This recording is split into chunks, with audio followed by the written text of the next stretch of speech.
విఘ్నేశ్వర చతుర్థి నాడైతే కొబ్బరికాయ కొట్టడంతో పాటు దోసపండు నైవేద్యం పెట్టాలి.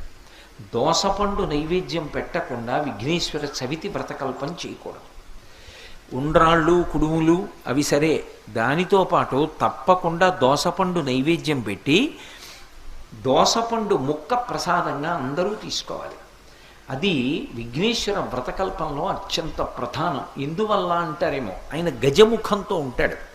గజముఖంతో ఉన్న కారణం చేత ఉపాధిరీత్యా ఏనుగు లక్షణంగా దోసపండు మహాప్రీతిపాత్రంగా స్వీకరిస్తాడు. అందుకే దోసపండు తప్పకుండా నైవేద్యం పెట్టాలి. రెండు, దోసపండుకు ఒక ప్రసిద్ధి ఉంది.